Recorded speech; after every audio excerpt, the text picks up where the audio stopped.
रोशनपुर नाम के गांव में चंदा और शांति नाम की जिठानी और देवरानी रहती थी। चंदा का पति बहुत पैसे वाला था।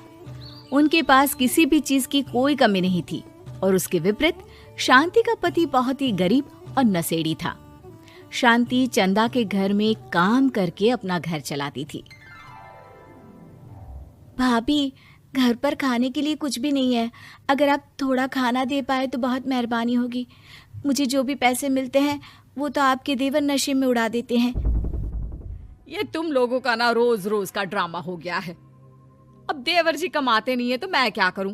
तुम्हारा पति तो तुम्हारी सारी कमाई दारू में उड़ा देता है। रहने दो भूखा उसे। अरे ऐसे मत बोलिए भाभी, आप तो जानती ही हैं कि वो मन के कितने साफ हैं, पर इस बेरोजगारी के कारण उन्हें दारू पीने की लत लग गई है। अरे अपना ये रोना गाना बाद में कर लेना, पहले काम निपटा ले घर का।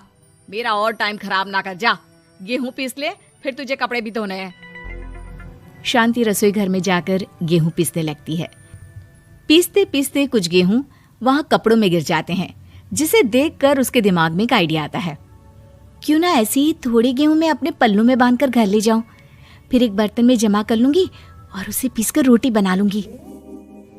कुछ दिन तो ऐसे ही चलता रहा, मगर फिर एक दिन चंदा ने शांति को ऐसा करते हुए देख लिया। अरे पहले तो मुझे लगा तुम लोग बस गरीब हो, पर तुम लोग तो चोर भी हो। चोरनी कहीं की। मुझे तो लगता था तू गेहूं पिसती है, पर तू तो अपने पल्लू में गेहूं छुपा कर ले जाती है। निकल मेरे घर से।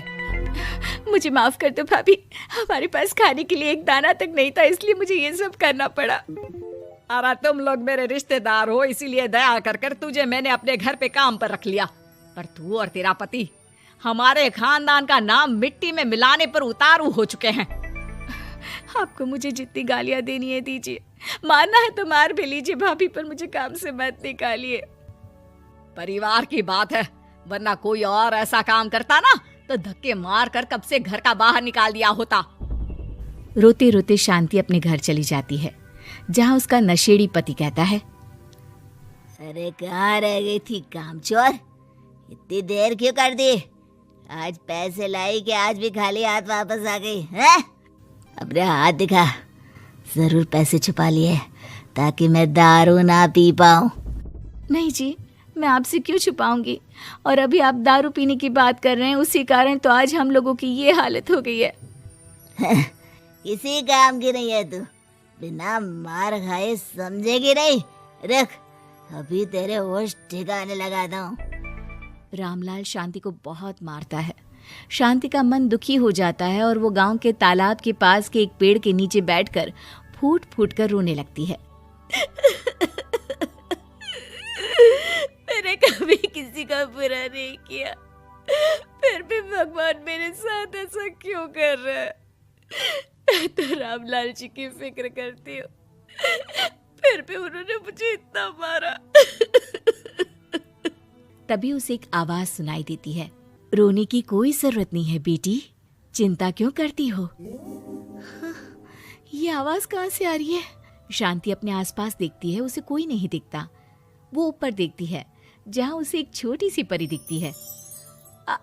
आप कौन है? आप तो कोई परी लगती हैं। हाँ बेटी, मैं इसी पेड़ पर रहती हूँ।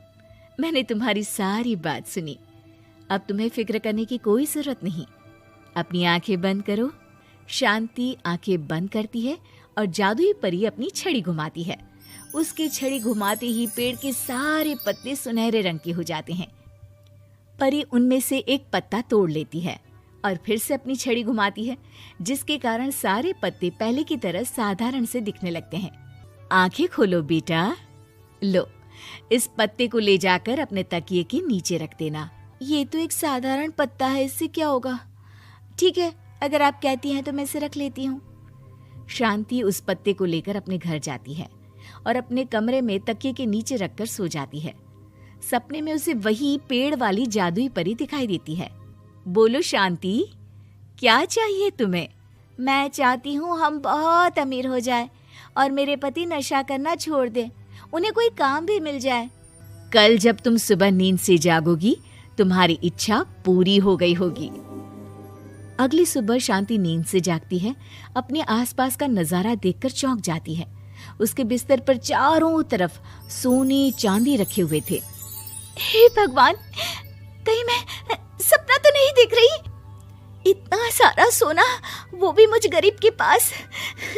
रामलाल जी को बताती हूँ, वो बहुत खुश होंगे। शांति जैसे ही कमरे के बाहर जाती है, वो देखती है कि रामलाल सूट बूट पहने काम के लिए बाहर जा रहा होता है। मुझे शहर में एक नौकरी मिल गई है शांति, मुझे आने में देर हो जाएगी, घर का ध्यान रखना। और इस तरह शांति बहुत अच्छा जीवन बिताने लगती है। उसके पास अब किसी भी चीज की कमी नहीं रह जाती। रातों रात शांति के पास आए इतने पैसों को देखकर उसकी जिठानी उससे पूछती है, अरे क्यों रे शांति, कहीं बड़ा हाथ मारा है क्या? अचानक तुम लोगों के पास इतना पैसा कैसे आ गया? नहीं नहीं भाभी, ये सब तो जादुई परी के दिए हुए पत्ते का कमाल है। शांति जादुई पत्ते के बारे में सारी बात चंदा को बताती है, जिसे सुनकर चंदा के मन में लालच आ जाता है और वो झूठ मूठ रोते हुए उसी पेड़ के नीचे जाती है जहाँ उसकी रोने की आवाज सुनकर जादुई परी कहती है, क्या हुआ बेटा, क्यों रो रही हो? मैं बहुत गरीब हूँ, मेरे पति मुझे बहुत मारते हैं, अब मैं जीना नहीं चाहती। चिंता मत करो बेटा, अपनी आंखें बंद करो। जादुई परी चंदा को भी उसी पेड़ का एक पत्ता देती है और तकिए के नीचे रखने को कहती है।